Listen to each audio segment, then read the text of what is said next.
Hello, everyone. Thank you so much for joining me in this live section. Like, I'm going to be telling you guys everything that happened in court today because I know that some of you must have come across Mazi Nnamdi Kanu's court case today, but today I'm going to be telling you guys everything that happened in court today. You guys know that today is 28th May 2025, that is Wednesday, and Mazi Nnamdi Kanu just arrived court. And I'm going to be telling you guys what transpired in court today, as well as the videos that they played in court today about Mazi Nnamdi Kanu, because these people are trying every possible best to bring this man down, but it's not going to work. So, guys, reading on to what happened today. So, today is the 28th of May 2025. The self-determination case of Mazi Nnamdi Kanu, the leader of indigenous people of Biafra, commences at Federal High Court, Abuja today. So, guys, stay tuned as I bring you guys live updates about what is going on in court today. So, it's actually a beautiful Wednesday morning, and Mazi Nnamdi Kanu has just arrived in court for the continuation of his trial in Nigeria by the federal court. We are through with the federal government witness number one and two, nicknamed Mr. AAA and Mr. BBB. Today, we shall see what witness number three, that's Mr. CC, has to say, or rather, was taught to say against the IPOB leader. So, guys, stay tuned. So, reading on today, it says that court proceedings commenced. It says that court proceedings commence with introduction of further witness. Court begins at 9 a.m. in the case of FRON vs. Mazi Nnamdi Kanu. Prosecution announces appearances as the defense announces appearances too, led by Kanu Agabi, the senior advocate of Nigeria. Both parties affirm readiness for the business of the day. Cross-examination of prosecution's third witness. The third witness, PW3, shaded and unknown as Mr. CCC, is being led in oath. Mr. CCC says he's a DSS operative for 27 years, says he knows Mazi Nnamdi Kanu as the leader of IPOB. PW3CC says he knew Mazi Nnamdi Kanu since 2015. So, guys, reading on. So the next thing that happened in court, it says that the transcription of examination proceedings, witness PW3, that's CCC, then the prosecution asks, can you please tell the court who you are and if you know the defendant? And the witness said, I work with the SSS, which is State Security Service. I have worked for 27 years. I know the defendant. He's the leader and founder of IPOB, a terrorist organization. He founded the Radio Biafra. He used to invite violence to the public. My first encounter with him was in 2015 when I was asked to interrogate him after his arrest. I invited him with the three officers for interview. I told him his interview was going to be recorded and he agreed. He agreed to be recorded and also wrote down a statement himself. The interview was conducted on October 21st and written interview was on 23rd October, both in 2015. The prosecution presented the video interview and written statement of the defendant to the witness for identification. The witness has confirmed both. Like, this is what is going on in court today. They actually brought more witnesses against Mazi Nnamdi Kanu. So reading on to the next one, this was now when the court asked. Now they say that prosecution asked, you also told the court the defendant made written statements, right? And the witness said, yes, my lord. And the prosecution said, takes permission to show the defendant the written statement obtained in 2015. The written statement is shown to the defendant, that's Mazi Nnamdi Kanu, and the defense counsel interjects, says, my client says he said the written statement under duress. Judge to the defense, he said, you mean the three statements were made under duress? And the judge said, can you prove it? Otherwise, I'm going to order trial within trial. You have to prove it in specifics that your client made the statement involuntarily, that's under duress. Then this was when the judge now said, can you prove it? Otherwise, I'm going to order trial within trial. So, guys, subsequently, the judge has asked the defendant to give elements of his involuntariness to the written statement, asked that the defendant be given a sheet of paper to write them down. Like, this is what is really going on in court today. So, reading on to the next one, it says that reading on to the next one, Paul Erokoro, that's senior advocate of Nigeria, Paul Erokoro, senior advocate of Nigeria, reads the defendant's involuntary statement, says, I asked for my lawyer and the DSS refused. It wasn't the gentleman in the dock that interviewed me. It was one Mr. Brown. I was in Dongonwi and was allowed 1 hour of airtime, but my Mr. Brown threatened that if I did not write down what they wanted, the 1 hour airtime would not be taken away from me. I was forced by the DSS agents to write down some words against my will, and I was bleeding from my nose at that time. Now the judge asks, what do you prosecution have to say about the said involuntaries? And the prosecution said he was not beaten to make this statement. The prosecution to the witness asked, you also told the court the defendant made written statement. That is what he said. And the CSA said, yes, my lord. And the judge orders trial within trial to determine whether or not the statement made by the defendant was not under duress. And note, a trial within a trial is a legal proceeding used in criminal trials, particularly in jurisdictions like Nigeria, where a confession statement, that's a statement made by the accused admitting to a crime, it is stated as evidence. It is essentially a mini trial within the main trial, designed to specifically determine whether the confession statement was made voluntarily or involuntarily. So this was actually what is going on in court today. So reading on to the next thing that they asked Mazi Nnamdi Kanu, then it says that the proceedings, the transcription of examination producing witness PW3CCC prosecution case trial within trial, says the same witness and the boss is the witness for the separate trial. Now the judge asked, the witness shall be called PW1 TAA. The prosecution to Mr. TAA, how do you know the defendant? And TAA answered, he is the leader of indigenous people of Biafra, that is IPOB. And the prosecution asked, do you know Mr. Brown? The witness said, I am not sure. I interviewed the defendant with my two colleagues, namely Mr. James, Ibrahim, and Collins. There was no Mr. Brown with us. And the prosecution said, did the defendant at any time make any request to you before the statement was taken? And the witness said, he did not make any request. He only said he wanted to rest. And the prosecution went on further saying that, did he make any request for his lawyers? I'm not aware, but he did not ask me for his lawyer. Then the prosecution said he was put in solitary confinement, and the witness said, I'm not aware of that. If you watch the video, you will see a table water was even placed before him, not sachet water. So I'm surprised he is saying this. Now the prosecution said, did he tell you about his health? This is when they now asked him, did he tell you about his health? And he went on saying that, I'm not a medical doctor, so I did not know if he is sick, but he didn't mention he was sick to me. And the prosecution said, he said you put words in his mouth. And the witness said, it is not true. He said everything voluntarily and happily. The prosecution now asked, he said you told him some things to write about President Jonathan. And the witness said, it is not true, my lord. We can play the video. Then the prosecutioner said, my lord, may we play the video? And the judge said that, no, we have not reached that stage. This is a trial within trial. Stay tuned, guys. Let me actually tell you guys what is also going on in court today. So this was actually what is going on in court, whereby they were asking them questions. And now the court has gone on a 10 minutes recess.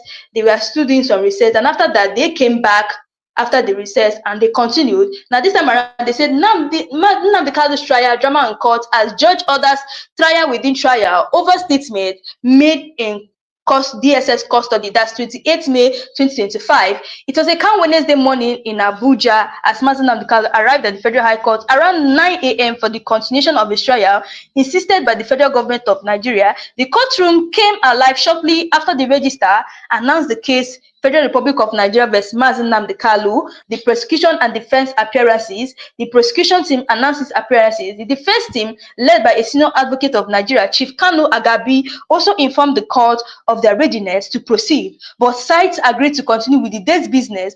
Cross-examination of the prosecution's third witness PW3, shielded as Mr. CCC, takes the stand led into the witness box behind a screen for protection. The third prosecution witness, Mr. CCC, swore an oath and began his testimony. I work with the DSS. He told the court, I served for 27 years. I know the defendant, Nnamdi Kanu. He is the founder and leader of IPOB, which is classified as a terrorist organization. He also founded Radio Biafra, through which he often incited violence. Mr. CCC narrated that his first encounter Kanu in 2015 after his arrest.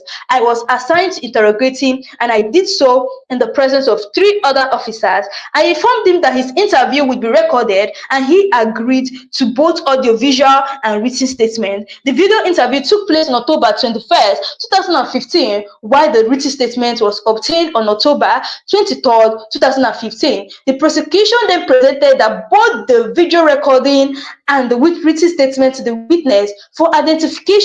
He confirmed them as authentic. Then defense raises objection. Claim statement was made under duress. At this point, defense interjected. Chief Kanu Agabistin claimed that the statement presented by the prosecution was obtained under duress, and the defense said, "My lord, our client says he was coerced. He made that statement under pressure." And the judge said, "Are you suggesting that all the 3 statements were made involuntarily? Can you prove it? Otherwise, this court will have to conduct a trial within trial to determine the voluntariness of this statement." And the judge then directed that the defendant write down the specific reasons why he considered the statement involuntarily. Then a sheet of paper was handed to Kanu, and after a short moment, Paul Erokoro, SAN, the senior advocate of Nigeria, read the note aloud, said, "Defendant's written note. I requested for my lawyer and the DSS refused. The man in the dock was not the one who interviewed me. It was a certain Mr. Brown. I was kept in a dungeon with only 1 hour of airtime. Mr. Brown told me if I didn't write what they wanted, I would lose that hour. I was bleeding from my nose. I wrote things under pressure." Then the prosecution response, "He was never beaten." The prosecution refuted the claims. That the prosecution said he was not beaten or threatened. He gave those statements willingly. To establish this, the court reclassified the same witness, that's Mr. CCC, as PW1 TAA for the purpose of the trial within trial.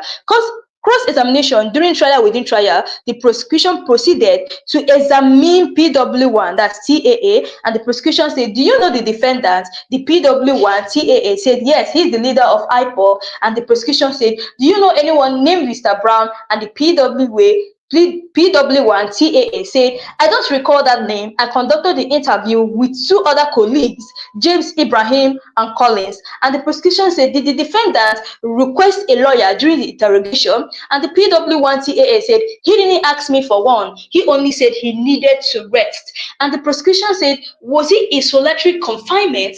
And the PW1 TAA said, "I am not aware of that. In fact, in the video, he was given bottled water, not even sachet water. So I'm surprised by these claims." And the prosecution said, "Did he complain of ill health?" And the PW1 TAA said, "I am not a doctor, but he didn't say anything about being sick." And the prosecution said, "Did you force him or put words in his mouth?" And the PW1 TAA said, "Not at all. He made the statements willingly and even seemed relaxed." And the prosecution said, "Did you instruct him to write anything about former President Jonathan?" And the PW1 TAA said, "No, my lord, that is not true. And we have the video to prove." That the prosecution said, "May we play the video, my lord?" And the judge said, "Not yet. This is still a trial within trial. Let us stay within the process." You can see what is going on in court today. Just like I told everyone here that I'm going to be updating you guys about anything that is going on in court today. You can see what the witness is saying. They went as far as asking him, "Are you aware that Mazi Nnamdi Kanu said he had an ill health there?" And he was like, "No, that he's not aware." You guys can imagine. He said that he was not even aware of what is going on. So guys, let us continue to read what is really going on here. So reading on, they went for a 10-minute resection, which is over. After the 10-minute resection, the court has resumed with some video from DSS interview. This was 10 minutes after their recess is over. So reading on here, it says that this conversation of defendants interview 2015 first video is still playing. Then Mazi Nnamdi Kanu, these interviewers, "You people are the custodians of the law, yet you are the ones breaking the law. This is the 3rd time I'm making statements without my lawyer. The law says I'm entitled to a lawyer, but you have consistently denied me one. Record me and let the whole world hear it that I'm making yet another statement without my lawyer. Even if you point a gun at me, I will still say the truth. I was the first person to organize a rally against Boko Haram in London in 2007. You have denied me access to my lawyer, and you are no more a law enforcement agent. You are a lawbreaker. The first video has ended. The next video about to be played. Now, second video plays. Interviewer, how are you? And Mazi Nnamdi Kanu said, I'm not fine. And interviewer said, what's IPOB? Mazi Nnamdi Kanu answers. Interviewer, what's the duty of IPOB? Mazi Nnamdi Kanu answers, mentioning the Biafra territory, the states involved, and mentioned that no state is under compulsion to join IPOB. Like, this is what is actually going on in courts now. So this was now when they played the video. I'm going to play you guys the video so you guys will see what is happening here. It says that Mazi Nnamdi Kanu's court update 28 May 2025. It said first video is still playing, and Mazi Nnamdi Kanu says, interviewers, you people are the custodians of the law, yet you guys are the ones breaking the law. And this was now the video that was being played in court today about what Mazi Nnamdi Kanu is to protest the killing of innocent women and children and men all over Nigeria, especially in the northern part of Nigeria. We are not happy. We are not pleased with what is happening, and that is why we are here today. As you can see, there are a lot of Nigerians who are protesting about the killing of families, people who are determined to tear the country apart violently, and it is not something that we support. It is not something that we would like to see continue, and we are here today to send a clear message to the Nigerian government through the High Commissioner that what is happening in the country is unacceptable and we cannot accept it. If that continues, it will lead to the violent situation of the country. There will be no more Nigeria for anyone to go to. There will be no Nigeria for anyone to refer to. In fact, what is happening in Somalia today will be like a tea party. So we cannot allow this nonsense to continue. Something has to be done. And the consequences of the actions of terrorism in Nigeria must be driven home to the people, so that even the terrorists themselves will be able to understand that there is no mandate in their government. The only thing they can accomplish is the breakup of Nigeria. If they think that they can power people, if they think they can force people to be rushed into a religion which is not theirs, then they are clearly mistaken. We are asking for peace. We are asking for people to get together. We are asking for everybody who loves Nigeria, who is associated with that country, to please prevail upon terrorism in Nigeria so we can bring it to an end. That is why a multitude of Nigerians are gathered here today. Those of us in the UK are determined to work with the government for peace. We are determined to work with the international community for peace. The one thing we cannot stomach is a repeat of 1966. What is happening today in Nigeria was the reason why Nigeria fought a bitter civil war for 3 years between 1967 and 1970. If this continues, there will be another civil war in Nigeria.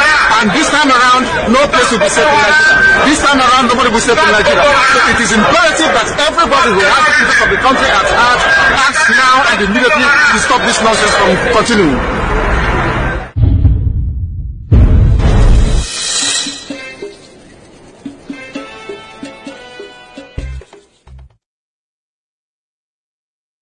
So my people, this was actually what happened. This was the broadcast that Mazi Nnamdi Kanu made in London against Boko Haram. So he made this broadcast and decided to play it in court today because they were asking the prosecution were saying that they should play the video, which you guys have seen that they played now. You guys can see what is happening. Even Mazi Nnamdi Kanu went as far as telling them, even if you point a gun at me, I will still say the truth. I was the first person to organize a rally against Boko Haram in London in 2007. So actually this broadcast was made in 2007. He went on further saying, you have denied me access to my lawyer. You are no more a law enforcement agency. You are a lawbreaker. And that was when they played that video you guys just watched now about Mazi Nnamdi Kanu's broadcast in London about Mazi Nnamdi Kanu. So the judge has asked the video be forwarded to save time so the third video can be played. So the judge has asked the video to save so that they can just forward it so that they'll be able to save time so that the third video can be played. Meanwhile, the judge said, I heard him mentioning repeatedly that his lawyer wasn't there, that he needed to speak with his lawyer. So I will look into that alongside the involuntaries. The third video of Mazi Nnamdi Kanu 2015 interview by the DSS is playing now. So guys, I'm going to play guys that video after this. So they said that the next video presumed the last for the trial within trial proceedings is proceedings is being played now. The content also entails about the interview of the defendant by the DSS officer. So the video that are being that playing now in court is the video of the interview Ms. Mazi Nnamdi Kanu had with DSS officers in 2015. Guys, a whole lot is happening, and when I tell you guys that they are trying every possible means to bring this man down, I mean it. They went as far as his interview, his broadcast he has done far back, his broadcast in 2007 as well as 2015. These people keep on bringing everything to use and in like to use and make sure that they bring this man down. And Mazi Nnamdi Kanu have already told them, even if they point a gun on his head, that he's still going to say the truth, no matter what they try to do to him. And this is to show you guys that this is a clear example that Mazi Nnamdi Kanu has decided to sacrifice a whole lot for the Indie Igbos, especially IPOP. They are decided to sacrifice a whole lot for Indie Igbos so that they will be able to get their freedom. So, guys, the next video, presumed the last for the trial within trial proceedings, is being played now. So in court now, they are playing the next video, and the content also entails about another interview of the defendant by the DSS officers. So they're actually playing a video of Mazi Nnamdi Kanu, a interview with the DSS officers. That is what is going on in court today. So guys, I want you guys to actually take a look at this video. This was when Mazi Nnamdi Kanu was arriving in court. I want you guys to notice something about this video. When Mazi Nnamdi Kanu was arriving in court today, there was like this kind of maximum respect. When I tell you that this man earns respect, he earns respect because people already know he is the savior of Nigeria. Guys, just take a look at this video, and I'll be right back. Let us continue the cross.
People should come out.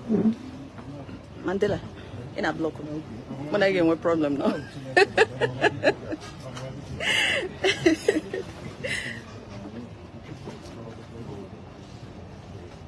Can I pass, please? I don't know, wait. How are you? I'm fine. Good to see you. Good to see you. Okay.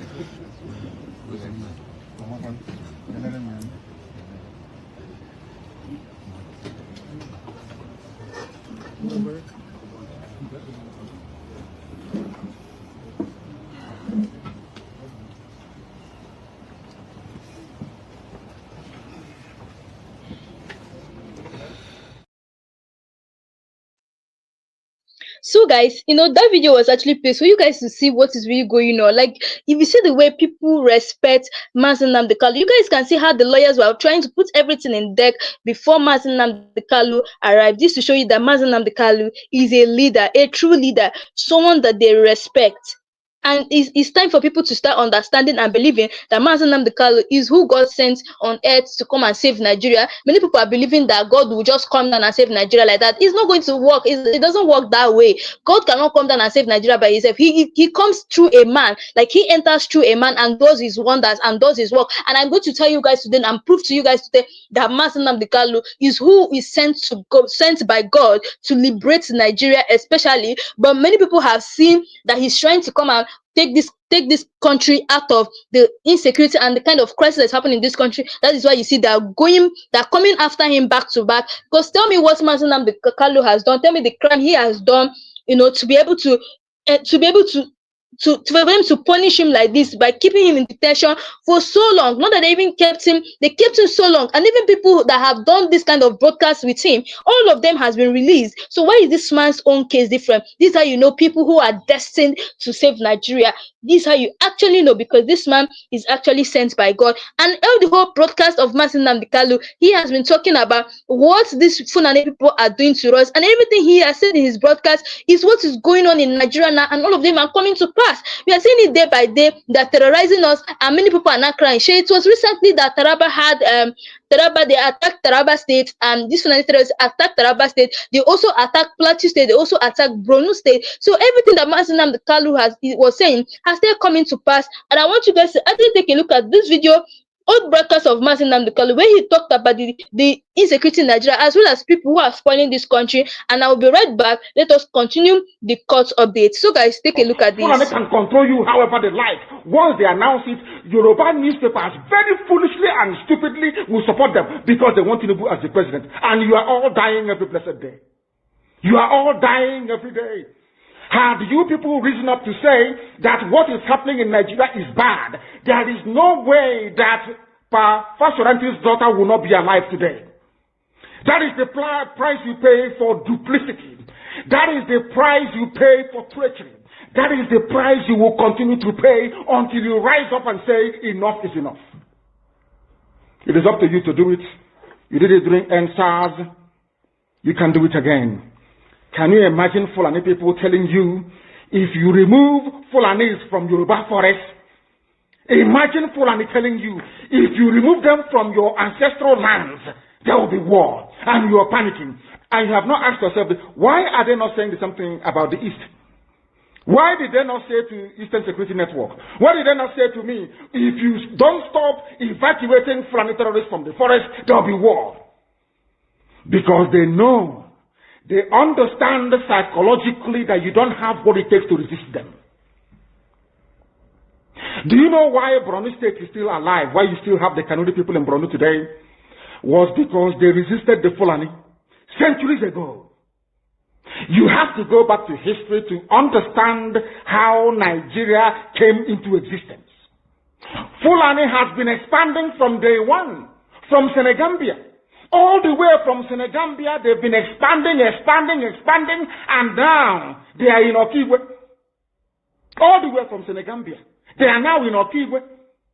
And you're asking us to somehow fold our hands and keep quiet because of 2023, because one idiot is going to come out to become a president, because of that rubbish, because of that nonsensical notion, we should fold our hands and wait until we are overrun by the Janjaweed from the Sahel. Is that how reasonable people think? Is that how people that wish to survive as a race, is that how they reason? It is very, very shocking that some of you do not understand what the Fulanis have in store for you. Very, very soon it is going to happen. And when it happens, your eyes will clear. And about whom you will see it very clearly. I was warning you. In 2014, 2015, 2016, they said he's a warmonger. He's a warmongering. I went to America and I told World Igbo Congress that this war you are avoiding is going to come to your villages. They said, no, it's not going to happen. What is happening today? When Yoruba was supporting the dead idiot called Buhari, did I not warn them that this evil you're supporting will consume you? They never listened. They never wanted to listen. IPOB is a terrorist group. You're trying to divide Nigeria. But Mietiala is not. People that you are calling bandits, have you heard anybody come out to say, please, Buhari, since presidency is there defending terrorists in the forest, why don't you proscribe them? No, you cannot proscribe a Fulani group. Never. And all of you, we are supporting evil. When there is the proscribed IPOB, proscribed indigenous people of Biafra. These are Yoruba journalists writing junk. Every day they keep writing rubbish. But their land is under siege. Their land is under siege. And the Fulani will take it. It doesn't take time. So I am here today to encourage them that they must stand tall and be very strong, resolute. That is what Fulani does. They control the media. They have well-paid consultants all over the world doing their bidding for them.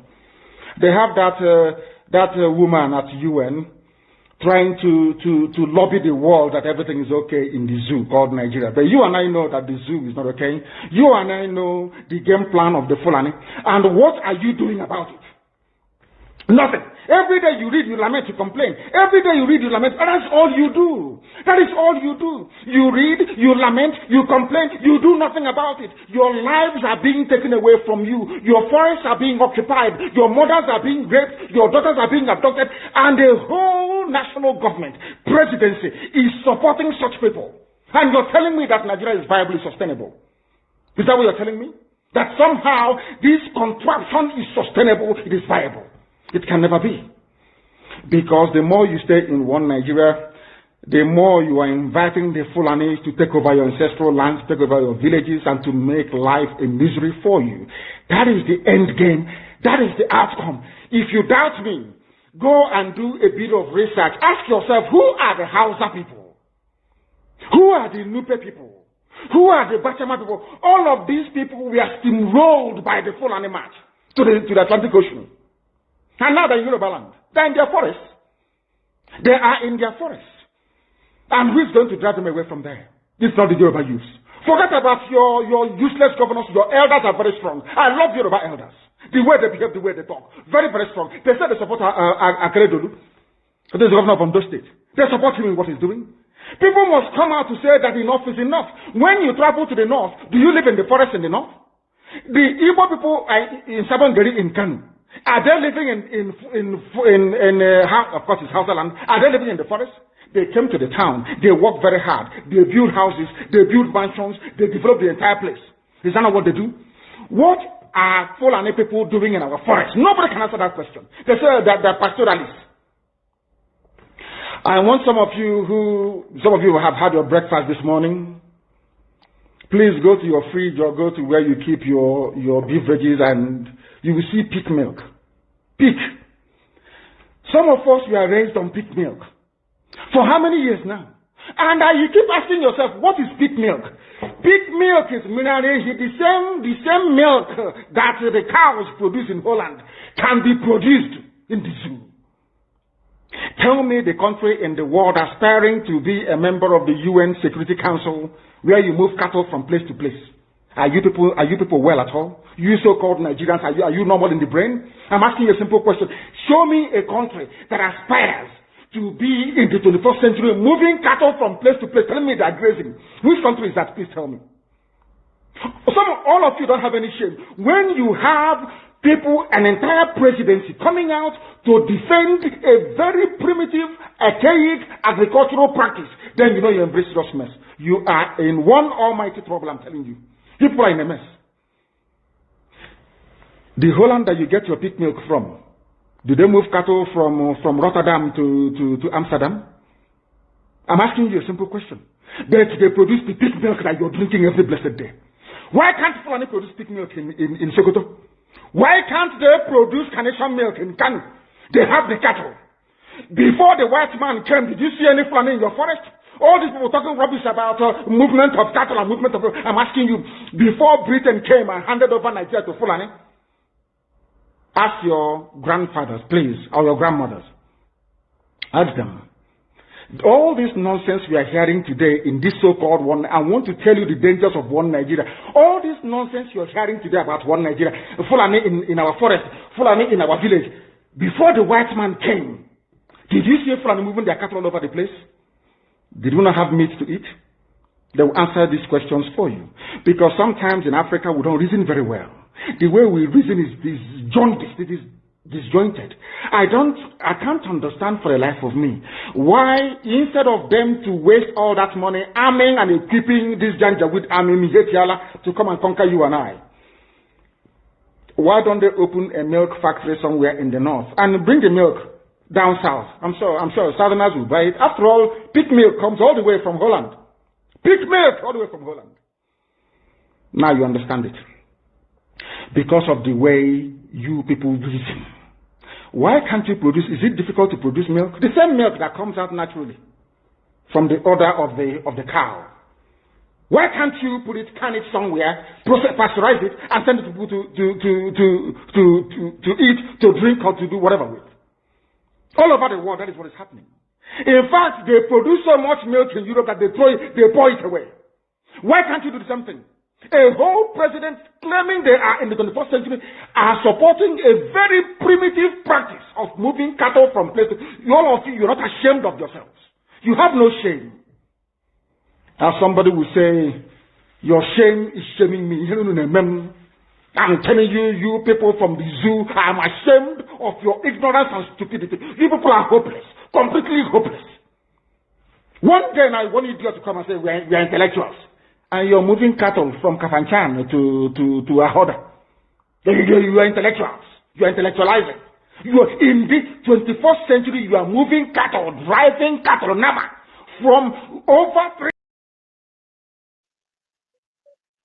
When Buhari started this his agenda, Nnamdi Kanu was the first person that pointed it out. He was the first person that told Nigerians and alerted Nigerians to what is coming. Nobody believed him until eventually Buhari now exposed himself, and we started seeing Nigerians now providing their own security, from Amateku to Ebubago that never was in Imo State and all the rest of them. It was under Buhari's word that you saw all these terrorists. Nnamdi Kanu alerted us. Go and check. It was this revelation that angered Buhari. That was why he started his ESN in the Southeast, to protect the Igbos. So it was not easy, because the first place of call would have been in the Southeast, that Buhari felt that we are too stubborn, that he's going to deal with us and all that. Nnamdi Kanu took preemptive steps to protect the Igbos in the Southeast. So this thing angered Buhari, because they were not easy to penetrate as they planned. That was why they put him in Kuna and they use Ozodema. Ask yourself, what is that thing that is so special in him?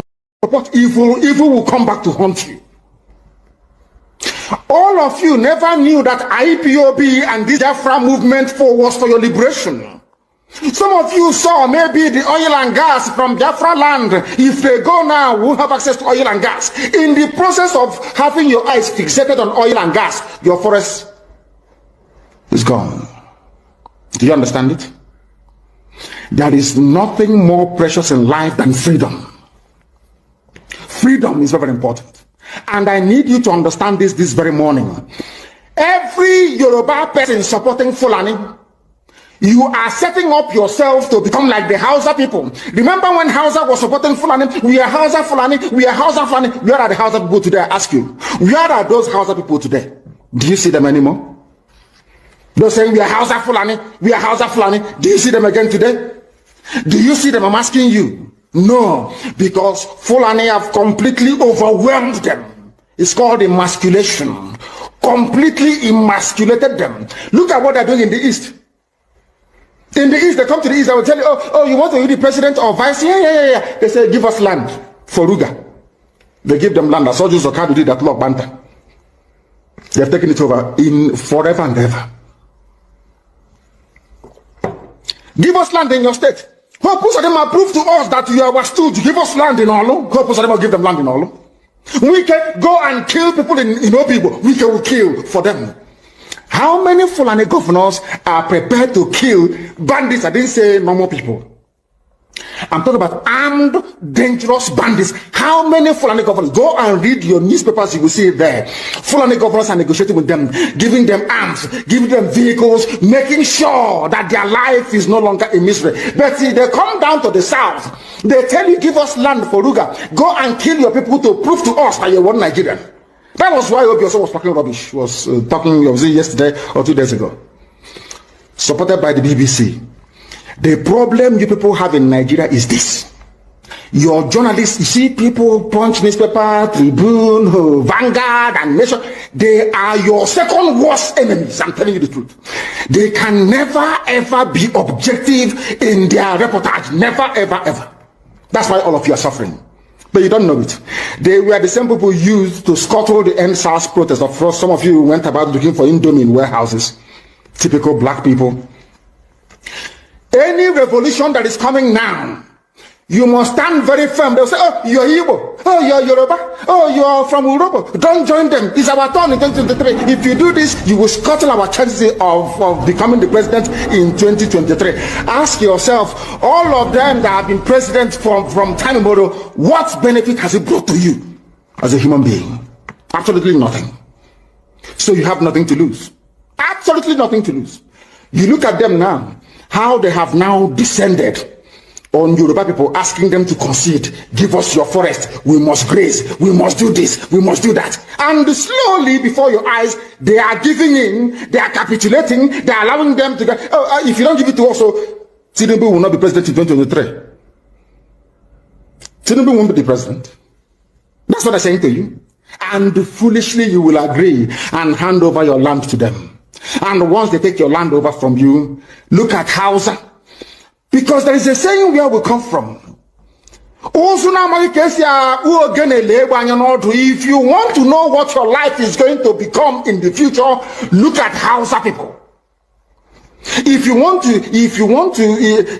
to understand appreciate, I will say, the life that you are about to bequeath to your children and grandchildren, look at Hausa people. Is there any Hausa governor today? Is there any Hausa emir? Is their land though? Katsina is the Hausa land. Kanu is Hausa land. Sokoto is Hausa land. The Hausa people own it, indigenous to those areas. I'm asking you this question. Is there any Hausa man who's an emir in the north? The answer is no. Something is going to happen to you. If you don't rise up now to break, I'm not even asking people to break this rule. Demand for what rightfully belongs to you, your freedom. The freedom to decide. The freedom to write a constitution if you prefer. The freedom to live with whoever you want to live with. That is what we are asking for. But most people misunderstood what we are saying. And today, almost... So guys, after all this thing, the cross-examination of trial within trial begins. I'm sure you guys have heard what Mazi Nnamdi Kanu say in those his old broadcast where he was talking about like what is going on in Nigeria as well as the people who are causing problem in Nigeria. So the cross-examination of trial within trial has begun, and now reading on to what really is happening now in court, they say transcription of examination proceedings witness PW3 CCC, and the defense asked, I observed throughout the videos played, none of the interviewers showed their faces, and the defense asked why. And the witness said, we are protected by the law. And the defense said, do you introduce yourself to the defendant before the interview? Did you tell him your real name? And the witness said, yes, I mentioned my name. And the defense asked, do you know the names of everyone working in your organization? And the witness said, no. And the defense asked, do you ever enter the cell or where the defendant was confined? And the witness said, I don't really get what the question.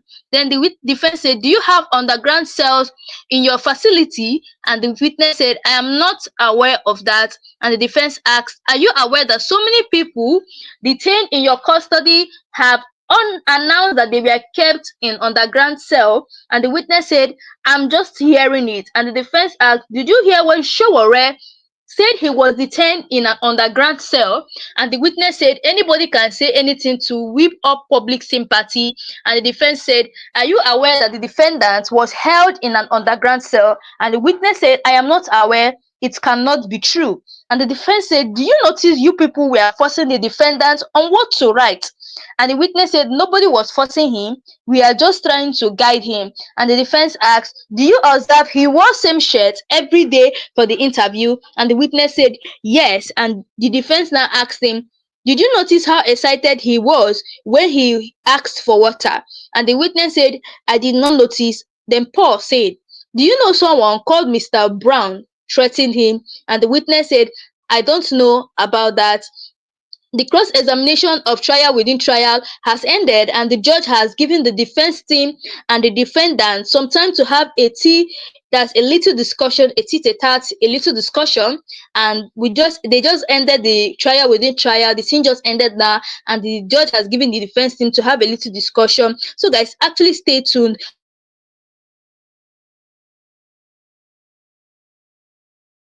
for today. As you guys are aware that Mr. Mazi Nnamdi Kanu, the leader of indigenous people of Biafra, is in court today. And like I told you guys that I will keep on bringing you guys update of Mazi Nnamdi Kanu. So I want you guys to take a little reactions from many Nigerians who have been talking about Mazi Nnamdi Kanu. Let us actually take a look at what Kenneth Okonkwo have to say about Mazi Nnamdi Kanu's trial. So take a look at these guys, and I'll be right back to talk about the cross-examination that other people from other zones have not done. We know about Sunday Igboho, of the Yoruba nation agitator. We know of the Boko Haram people that say they want a different country where Western education is an abomination. These people have been released. Not just that they have been released. In the case of Boko Haram, they've been re-assimilated to the society, given plum jobs, even in our military. They've been given money and been resuscitated, reconciled, and rehabilitated. Why is Nnamdi Kanu's case different? There is an ethnic and some unnecessary bias that is keeping that man in jail. The government should be wise enough to release this man. You can use the Julian Assange option. If you don't want to say you are losing face, you can release him conditionally. You can release him unconditionally.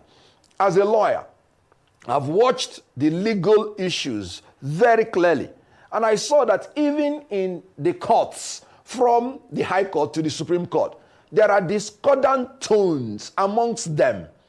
Even in the issue of bail, some of the tier of the courts are granted him bail. Even in the issue of the charges, some tier of the court had quashed all the charges. So you can see that the government has a lot of places it can stand to release the young man and bring peace to the southeast. He is now more like a political prisoner. I tell you something, the longer Nnamdi Kanu is in prison, the taller he becomes and the shorter the government becomes. They should take the intelligent way out of this and release him like they did to other people. Rehabilitate him and reconcile him as they are reconciling Southeast completely to the nation. Allow me to use my words, please. Yeah, Let no, me I'm use saying the words. this. You know, this is a national You might be television. very careful. And there are good people in I every am speaking tribe. about That's what I'm saying. national security. Hold on, please. My brother, this is a national security issue. Yes. There is a war on. You want to pretend there's no war. There's I'm a not war pretending. on. I'm only saying there are A lot good of people you in every journalists are tribe. part of the problem. You don't want to address the truth. There's a war on. Why are you saying you're not pretending? There's a war on. People are being killed everywhere. You're saying there's no war. What do you mean you're not pretending? You are. You are part of the problem in this country. Allow us to speak the truth so that people will know what's going on. There's a war on. People in the Benue cannot go to farm. People in Plateau cannot stay in their houses. People in Taraba can't. Everywhere there's a war. And you're telling me that we should keep quiet? No, there's a problem. So those who are responsible for the war simply want to turn Nigeria into a settler colonial entity. And that's what's going on. You don't see that. You're seeing the politics. Forget about the politics. There is a real problem in the country. People are not sleeping at night. People, even in daytime, our farmers cannot go to farms. We now have food security problems. Why? The Fulani war across West Africa has finally bettered in Nigeria. And you don't want me to talk about it. Why? Who are you afraid of? Who will hear it and we will die? This is the problem. The country has gone wrong. Because a lot of you keep quiet. I'm aware of this. So please, when we have a problem like this serious national security issue, we must speak to it and not pretend it doesn't exist. It does exist. All right, Doctor. It does exist. All right, Dr. Nonuju. You have given your reasons for the massive defections to the APC. But my concern is this, and a lot of Nigerians have raised these concerns. Now that a lot of people are moving to the APC, like you rightly said, that most people in the South and the Middle Belt would rather vote a Tinubu than vote someone from the Fulani extraction. The question is this: can APC really contain all these, defections into their party? people have raised concerns that there might be an implosion in the APC. Do you see it that way? There's nothing wrong with implosion. Implosions are historically normal in human situations. When you put too many things inside one container, they could implode when that container can no more bear them. So when you put inside APC, people from different ideological backgrounds, implosion becomes inevitable. There's nothing wrong with it. What you will ask yourself is, after the implosion, where do we go to? Are you afraid of implosion? No, don't be afraid of implosion. In most societies, without an implosion, nobody knocks the gong and calls people to come and talk and find out solutions to the crises that have undermined the community. Nigeria currently is at a crossroad. There is a war on, an asymmetrical war, and the government seems very weak about it. People are panicking and people are running, thinking that Tinubu can help. And that's the problem. If other politicians cannot, well, there's nothing wrong for the sake of security thinking that Tinubu will be different from either Atiku or Buhari. I see nothing different in Atiku and Buhari. They are the same 10 and 10 pence. So Tinubu is the only one that's different from them. If you're telling me now, and I'll talk about security situation, that's the problem. The country is in dire straits, and the security architecture looks like it has been Afghanistan. It is right now ineffective, and that's why you're hearing people talk about state police and protocols that will allow the people to be able to protect themselves. We are moving towards that. If the government cannot help, people will resort to self-help. My brother, the security situation is serious and it is real. And this is the problem. We're not talking about it. We're pretentiously talking about it on the political front. There are underplays that are driving this problem in. Yeah, and for me, I will advise anybody, go to Tinubu instead of another Fulani politician. All right. You know, we have spoken to you before on this program, especially on security. You are somebody known for your brutal opinion, which, you know, has endeared many persons, and maybe will make you not to have too many friends, because you always say it the way you say it, and that's a good thing. And, you know, we're talking about political parties, but we are rounding off. But since you mentioned security, let me just, as we crossed home on that, there have been, in fact, there is no more pockets, series of attacks. The Daily Trust, I mean, yeah, yesterday, if you could lay your hands on it, have a report, and I'm sure possibly you don't need the Daily Trust to tell you what we are in right now. I'm asking you this, not just as a political analyst, but as a Nigerian, somebody that has a keen interest in politics. We have been having overrunning of army bases. Even yesterday, an army base was still overrun. Nigerian soldiers are killed right now. And then, you know, I was just discussing with my colleague before you came up to say, what is that audacity that these individuals, these criminals, what do they have? What gives them that confidence that they can give a go at an army base and they are succeeding? Even when some of them are affected and killed and neutralized, they still had it done yesterday. We don't know where is next. What is that audacity that they have? Many persons said, okay, we now have a southerner, somebody who is a big personality that will not pan to any concentration. I'm talking about Tinubu, that he will do what is right. But now we're having overrunning of army bases. Many persons are saying the Minister of Defense should go. But for me, primarily, what is fueling this audacity of these criminals to give a go at an army base, and they have been doing it repeatedly? What do you think is the problem? One, the military are not united. Two, because of under the Buhari administration, there was a large-scale Afghanization of the Nigerian security services. And when I mean Afghanization, you understand what it is. It's the penetration by political interests into the security services to actually plant soldiers who will do things in line with their own security intentions. And if they want to take over the country, of course, the easiest way is to put their militias into our army, or rather, to have our army give up weapons and give up bases easy to their militias. And that's what's going on. So people are actually, yes, that's why you're seeing some people try to run to Tinubu. But sometimes they might also stop running to Tinubu and start organizing for themselves. I foresee people resorting to self-help. You see the army base. Ask yourself, I've said it on this program before, Tinubu might have taken over power, but Is he in charge security-wise all over the country? I don't think so. There are a lot of infiltrations perpetrated during the Buhari period that Tinubu has not yet been able to undo. You now see a lot of those taken into security services, people who are said to be the radicalized elements from Boko Haram. It is those radicalized elements that are now showing the Boko Haram and all these Islamist fronts, militias, what to do in the country. At the end of the Civil War, Nigeria was 70% Christian, 30% Muslim.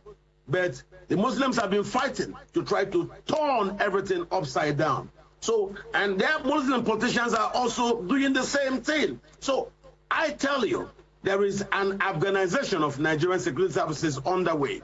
And that's what I can tell you. I don't believe in all those things that are being done. If it is here, people agitating for peacefully, agitating for different standards, you will see the army come to the east and start arresting people, start arresting Sunday Igboho. How come the army are not strong up north? Don't forget, these same security strategies were employed to undermine President Goodluck Jonathan. And now that the same set of people are not happy with President Tinubu, they are now employing the same strategy to suddenly undermine President Tinubu. That's why I'm telling you that what you're having now is an Afghanization of the security services. So that has been known for a very long time, and I have been very strong on this. Speaking about security, when most people were very afraid to even allow me speak, what happened today is all over the place. What I've been saying for the past 12 years, is it not all over the place? And these were products of hard research findings.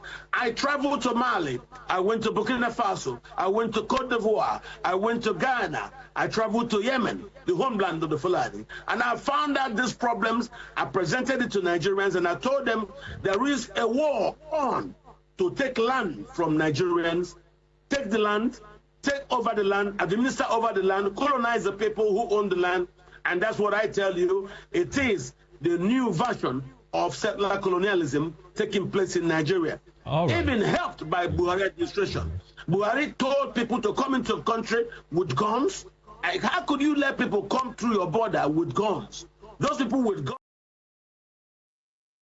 When I tell people that the people in power are the cause of our problems, I'm not actually lying about that, because imagine when Buhari was in power, he was the one that even allowed these people access to carry guns into our country, thereby opening our borders for them and giving them a welcome hug in order for them to bring in and export guns into our place. Now Nigerians are now the ones suffering this. They're not the ones suffering this day by day. This is actually very bad. This is really, really bad, because now Mazi Nnamdi Kanu is the only savior of Igbo land. He's the savior of Nigeria, but people don't seem to still understand it. Maybe it's when time will come. Like many people have been saying that even a Yoruba clerk has said that if war starts in Nigeria today, that he's going to drop his Bible and fight this war to the end. That anybody who does not want war, that person does not want peace, because many things are happening in Nigeria and we only need a revolution. And but through the help of Mazi Nnamdi Kanu, that is when Nigeria can be better, believe it or not. Anyway, guys, I want you guys to actually take a look at this video of where this person was saying about Igbo people, especially the marginalization of Indi Igbos in the land, which Mazi Nnamdi Kanu is fighting for today. If Mazi Nnamdi Kanu said that even if you put a gun on my neck or on my head, I'm going to keep saying the truth. I want you guys to look at what this Edo man have to say about the marginalization of Indi Igbos, just to show you that Igbo people have suffered back then, and Igbo people, even if Igbo say they want to divide today, that they want their own nation, it should be granted to them, because this country has no excuse of keeping Igbo people in their side. There's nothing like one Nigeria. Just like Mazi Nnamdi Kanu have said, there are so many dangers of one Nigeria that people have not yet opened their eyes to see. Imagine your own people that you're calling your brothers and sisters are the same people who are buying you guys day by day, killing you guys day by day. I want you guys to just listen to this video, and I'll be right back. I'm your body, Dr. John Isebuhi. I want everyone to listen very well. Without the Igbos, Nigeria is going nowhere. If you have empirical evidence that is stronger or better than what I want to say, please present it.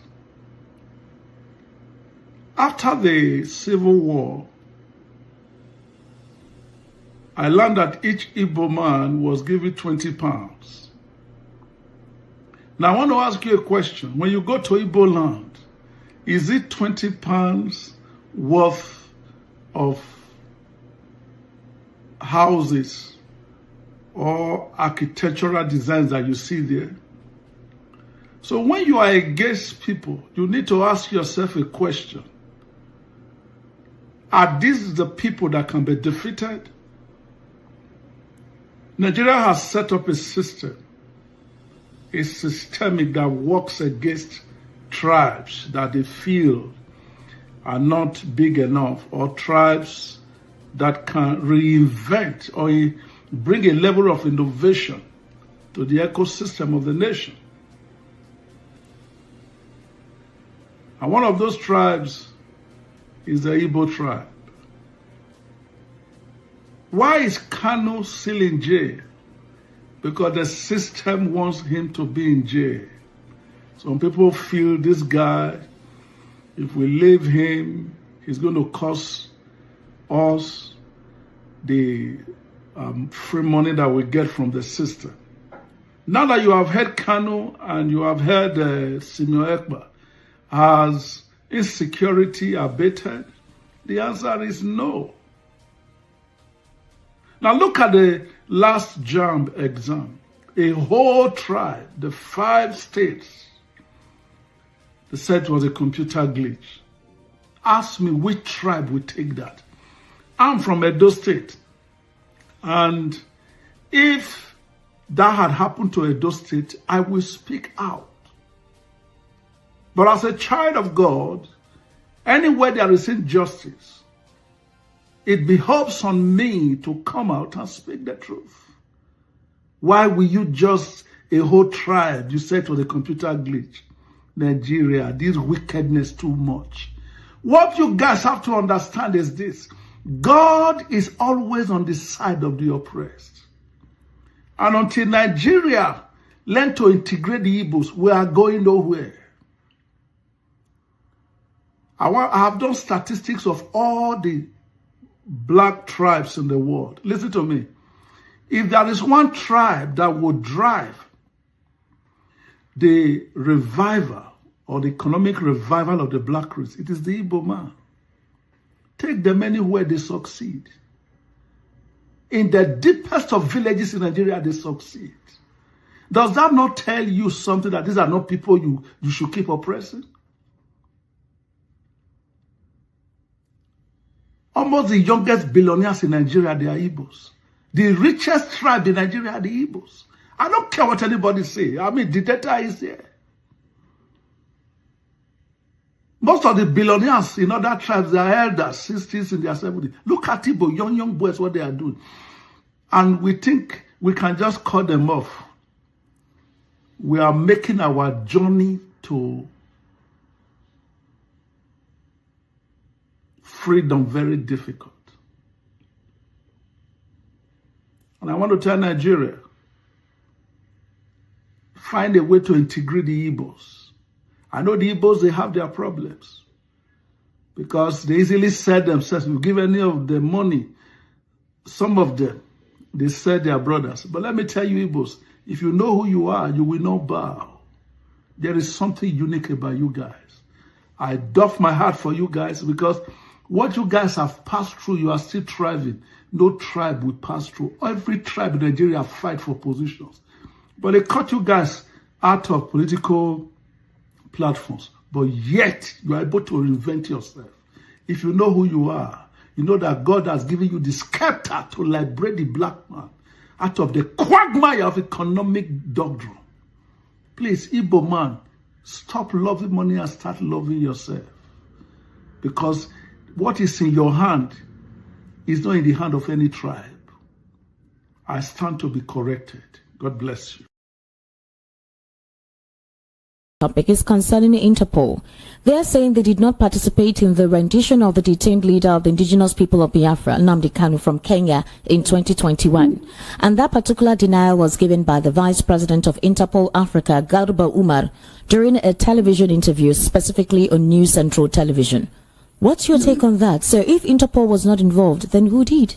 That will tell you the way they are looking at Nigeria. You know, all these lies is an embarrassment on his own. No. Who is lying? Wait, Barrister, I want to clarify something. Who is lying? Interpol or the Nigerian government? The Nigerian government said it was in collaboration with Interpol. Interpol, in fact, they are 110% right. If Interpol were to be involved, they will tell you. They will be the ones to even hand over Nnamdi Kanu to the Nigerian government. They were never involved. But they wanted you to look at it, they carried out this in follow due process.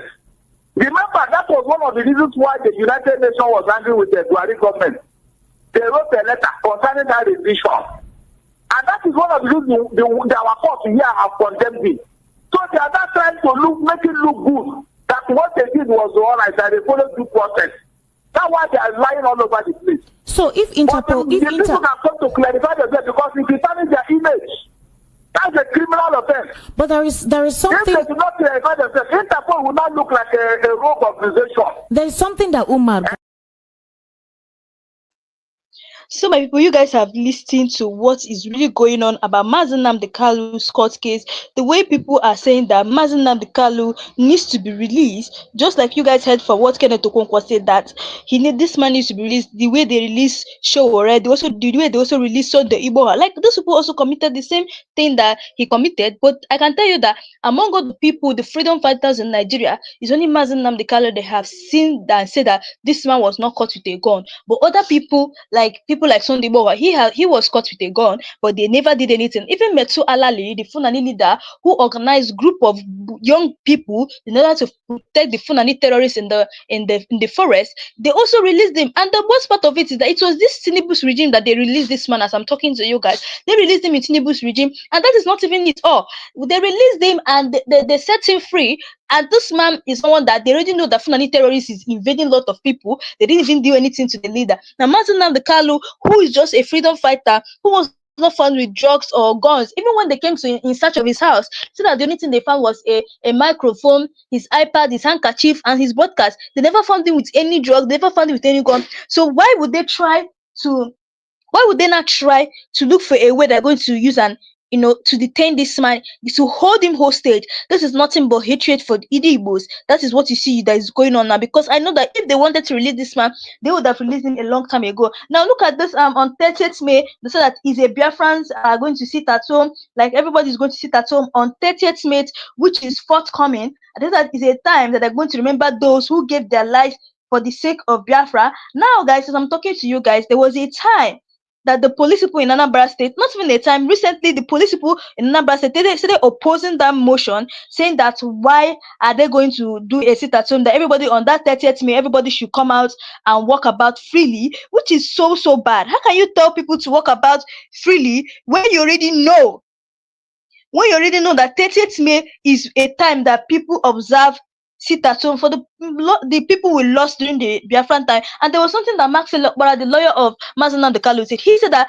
sit at home is a voluntarily something. It's something that people just wish to do, not like they're forcing them to do it. So I don't know who brought out the tag and the first rumor saying that Mazi Nnamdi Kanu is forcing people to sit at home. He's not forcing people. It's something that people just want to do in order to show respect for fallen heroes during the Biafran time. But I don't know who kept on tagging it that Mazi Nnamdi Kanu is forcing people to sit at home. This is where people are getting it wrong. Mazi Nnamdi Kanu is not forcing people. So, guys, I want you guys to look at this interview with Max Olokbara, the lawyer of Mazi Nnamdi Kanu, as well as what he really said about Mazi Nnamdi Kanu Shoya concerning also the sit at home. Guys, take a look at this video, and I'll be right back so we can continue the cross-examination of today. I did that job. They paid him 120 million naira. He gave me only 17 million.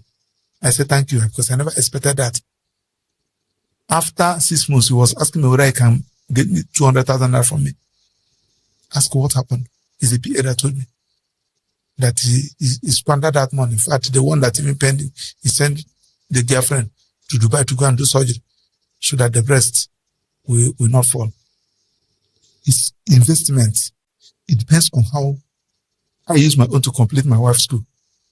So it depends on what we want to invest. So that they have given us that human right and decided to mess up with our own. Whom do you blame? And I want to also tell you, because thank God that you brought out this. Tell me any developed country, I will tell you the level of human rights there, how they appreciate human rights there. Human rights is predicated on democracy, predicated on rule of law, it's predicated on fairness. So when we are talking about human rights, that is the term that distinguish Maxwell Opera and Femidi from animal. Otherwise, we are all animal. So they say human rights. You don't have animal rights. Even if you have animal rights, it has a limitation. So that's why you can go to Zuba, but the goat that you see that will be alive in the next 5 minutes is dead. They burn everything, cut it, pack it for you. You put it inside the fridge and start eating. You cannot kill a human being like that. So it is human right. If you're a dog, if you want to, as you expected visitor here, if you have a dog, you put your dog and chain your dog. You cannot chain a human being like that. You can chain a goat, you cannot chain a human being like that. So let me use your phrase, the word chain. Do you think when certain individuals of interests, public interests, are in custody or being accosted in any mannerism, and I do say any mannerism, including military, including spy-like, or in any other form that has existed through various mechanisms of various kinds of government, do you think it's a violation of their rights if in such instance the person is of public interest? Where there is a right, there is a remedy. In every right, there must be an exception. Exceptions are there under Section 46. What are the exceptions? Remember that you have a right to life. Yes. But once you kill somebody, that your right to life will be taken from court. Because if you kill, you shall be killed. Remember that you have a freedom of movement. You cannot just move into Femidi's studio anyhow. That's one of the exceptions. You have a right of movement of expression. You cannot just wake up as you have given me this opportunity and start calling people's name, calling people that they are criminals. And when they ask you, say, I'm expressing my right of expression. No. There must be a limit to anything. When you say that you have there are some people in Kuje prison. A couple of days ago, we were there in Kuje prison with CJN, with CJ of FCT. We were there for prison, visit to look at their matter. There are some people that are there. Their right of movement has been taken away by courts. That their right of movement has been taken away by law enforcement agents. Now, but when you are taking somebody's right, a client of mine was briefed the day before, last week. Okay, today is Friday, that was on Monday. You said that somebody took the company. You arrested him there in Port Harcourt, 20th September 2024. You kept him. As I speak to you, he's still there in the police. Doing what? It's gross violation of rights. Investigate, take him to court, let court convict him so that he will know that, yes, he has exercised that his right of facing the court. Keeping him there. So, sir, please, I'm taking police to court. Which makes me come back to what you had mentioned, the limit to what you can say. Would you say, for example, Nnamdi Kanu, the build up to the situation where we have him facing legal proceedings now, and I'm taking you way back into the era of his broadcast, era of his dissemination of certain kind of information, which is classified as a breach of national security. Do you think it violated the rights of the country, a country like Nigeria, with the kind and choice of words he used in expressing his opinions, his views, and one would say his rights? Well, I may not go into that particular issue on the following reasons. One, I'm a member of the legal team.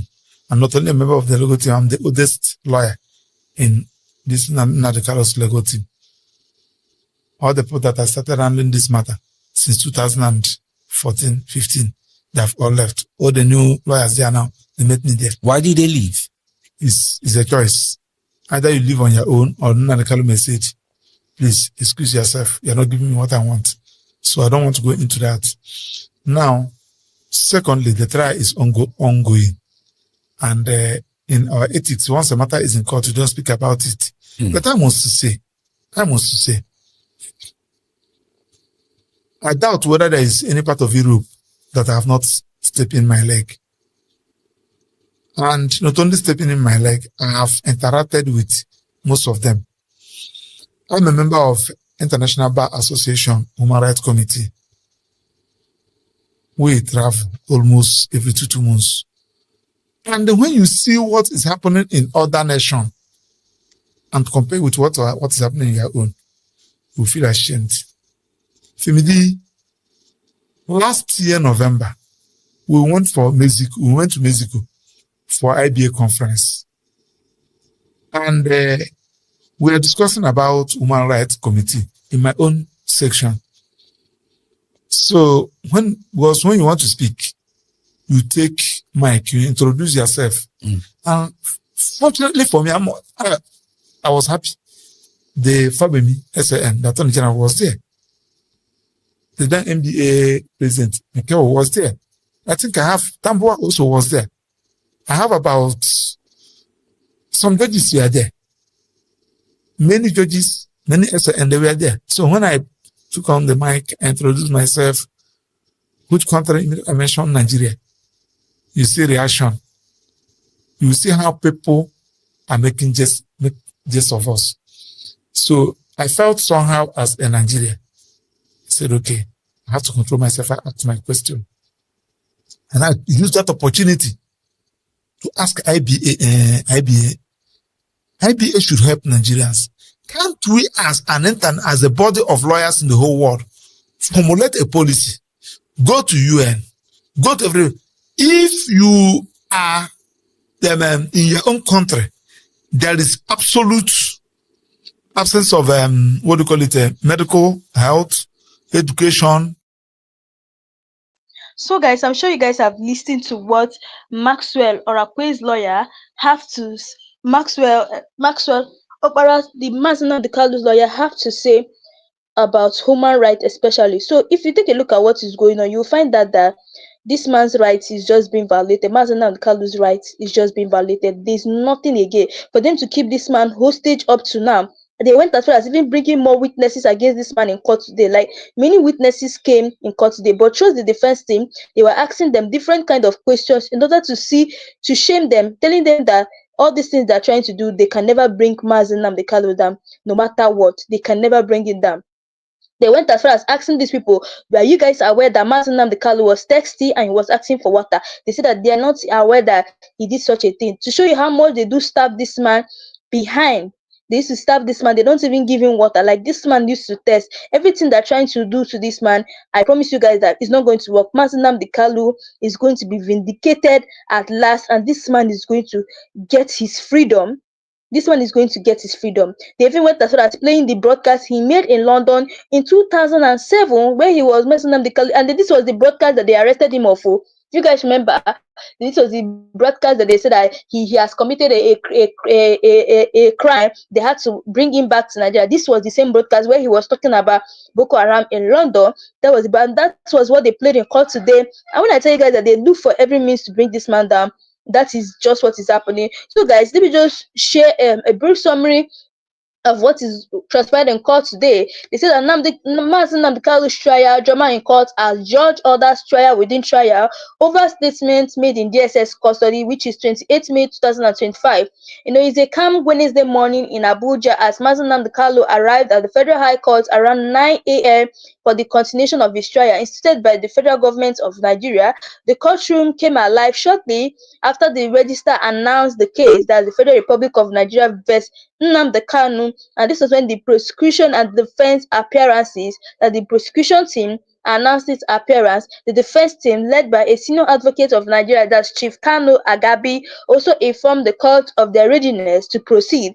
Both sides agreed to continue with the day's business, which is cross-examination of the prosecution's third witness, witness PW3, shielded as Mr. CCC, takes the stand lead into the witness box behind a screen for protection. Then the third prosecution witness, that's Mr. CCC, swore an oath and began his testimony.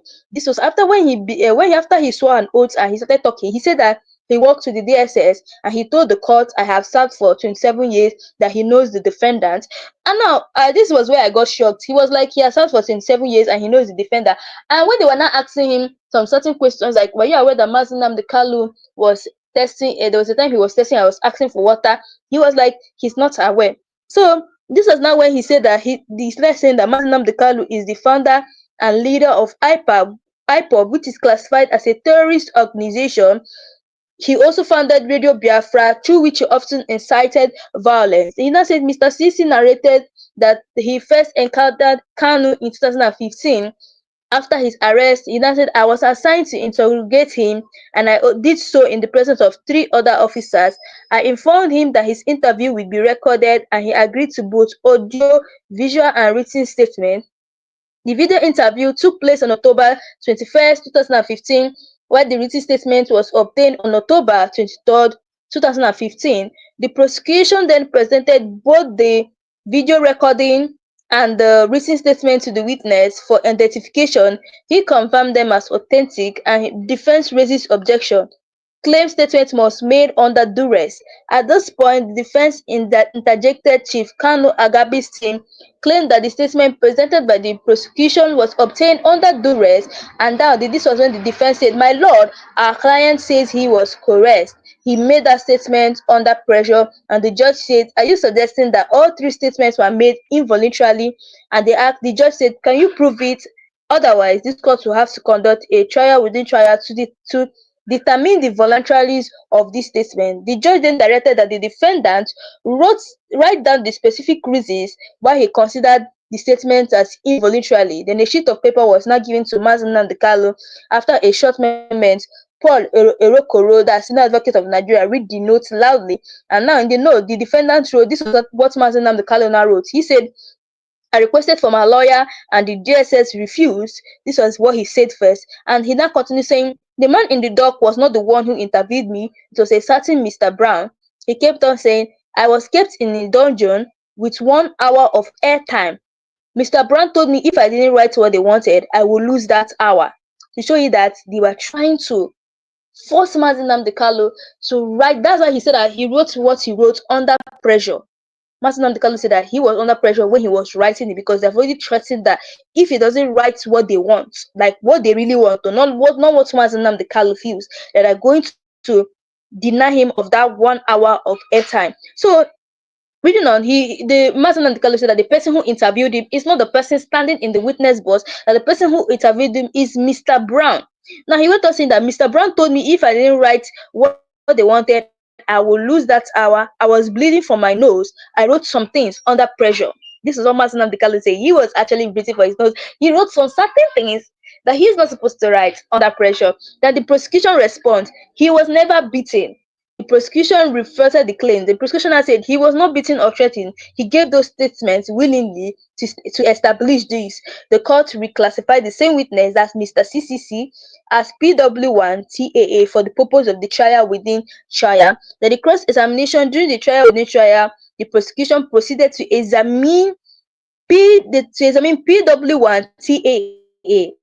The prosecution said, do you know the defendant? And PW1TA said, yes, he's the leader of IPOB. And the prosecution said, do you know anyone named Mr. Brown? And he said, I don't recall the name that name. I conducted the interview with 2 other colleagues, James Ibrahim and Collins. How can he say that he conducted the interview with James Ibrahim and Collins when Mazi Nnamdi Kanu is saying that the person who conducted interview with him is Mr. Brown? And the prosecution went on further saying the defendant requested a lawyer during the interrogation, and the PW1TAA said he did not ask me for one. He only said he needed to rest. Like, see the way they're trying to like rearrange the thing, so it will be like as if it's Mazi Nnamdi Kanu that is at fault. Mazi Nnamdi Kanu said, I requested for my lawyer, and the witness is saying that he never requested for a lawyer, or he told them that he wanted to rest. So this is the reason I said that these people are just coming here, to fight against Mazi Nnamdi Kanu, but it's not going to work at all, because Chukwu Okike Obiama is with Mazi Nnamdi Kanu in all those things that is happening, in all those things. So according to the cross-examination, the defendants now went as far as he now asked them, I observed throughout the videos played that none of the interviewers showed their faces. Why? And the witness said, we are protected by law. That's the reason why they did not show their face. And the defendant now asks, did you introduce yourself to the defendant before the interview? Did you tell him your real name? And the witness said, yes, I mentioned my name. And the defense now asked, do you know the names of everyone working in your organization? And the witness said no, that he doesn't name the names of people working in his organization. Like, how is that possible? He went on saying, do you ever enter the cell or where the defendant was confined? He said, I don't really get the question. So they now asked him, do you have underground cells in your facility? He said he's not aware. But according to what they are saying, they said that they detained Mazi Nnamdi Kanu in an underground cell. So the witness said that he's not aware of that. This is someone who has worked for 27 years. So to show you where the lie is coming from, he said he has worked for 27 years with DSS, but he doesn't even know if there's some if the facility has an underground cell. So they went on asking him. The first now asked him, "Are you aware that so many people detained in your custody have announced that they were kept in underground cell?" And the witness said, "I'm just hearing it." A defendant went asked, "Do you hear when Showore said he was detained in an underground cell?" And the witness said, "Anybody can say anything to wipe up public sympathy." And the defense said, "Are you aware the defendant was held in an underground cell?" The witness said, "I am not aware. It cannot be true." How can you not be aware? You have worked, you said the witness said he worked there 27 years and he's not aware that there was a cell built underground. That is a bloated lie. That is a big lie. Every DSS official working there is aware that there was an underground cell. So reading on to the next thing, then the defendant now asks, do you notice your people were forcing the defendant on what to write? He said nobody was forcing him. We were just trying to guide him. How can you try to guide him and you're telling him to write what you guys want? When Mazi Nnamdi Kanu said that he was bleeding through his nose, like he was just writing things out of pressure, you guys say you are trying to guide him. Are you guiding him based on say he's a small child or he doesn't know the law or he doesn't know what he's writing? This is to show you that the witness are just lying. So they went on further to ask him, did you observe he wore same shirt every day for the interview? And this is when the witness said yes. And the defense team asked him, did you notice how excited he was when he asked for water? The witness said, I did not notice. And now, this is the Mazi Nnamdi Kanu has been asking these people for water. They keep on starving him. And now he's trying to tell us that he did not notice how excited he was when he asked for water. Then they now asked him, Paul now asked, do you know someone called Mr. Brown threatened him? And he said, I don't know about that. And the cross-examination of trial within trial has just ended. And the judge gave the defense team, the judge was now giving the defense team some time to have a little discussion before they will get right back. So guys, this is all that is happening in court today. Like I told you guys, I'll keep updating you guys on every matter going on in court today until Mazi Nnamdi Kanu's court trial ends and he gets justice. But for now, I will be updating you guys on everything going in court today. So guys, that's all we have for today. Let me know your thoughts below. What do you really think about the things that is going on in court today, especially Mazi Nnamdi Kanu's trial? Mazi Nnamdi Kanu needs to be vindicated. He needs to be released. They need to release this Biafran leader for us because he has committed no crime. Mazi Nnamdi Kanu has never committed any crime, so they need to actually bring him out. No, people have said, a lot of people have been saying about their reaction concerning this country. People have been saying that this country is a hopeless country. Many people have been commenting. So people have been saying that this country it does not work at all. Like we need to change this country. This is the reason why Biafra needs to come so that we actually change this country entirely, because what we are living in is not a country. This is a mannerless country, a country who does not respect the human rights of people. That is not a country. If you go outside the country, they respect their human rights a lot. They do. But this country is not like that. Like and especially, I don't know why we should blame the Igbo leaders, especially. They're the ones that are causing the problems in Nigeria. I tell you guys the honest truth. They are causing the problem. They're the ones that are giving, because if our Igbo leaders have started standing up to talk about Mazi Nnamdi Kanu, I'm going to bet you guys by today Mazi Nnamdi Kanu very soon, and I'm sensing the release of. If you know you're new to this channel, please don't forget to click the subscribe button, like and share, and also tell me what you really think about Mazi Nnamdi Kanu's court case down below. Drop your comments below, and also if you know you're new to this channel, please don't forget to click the subscribe button, like and share. So guys, thanks for watching, and see you guys in my next live section.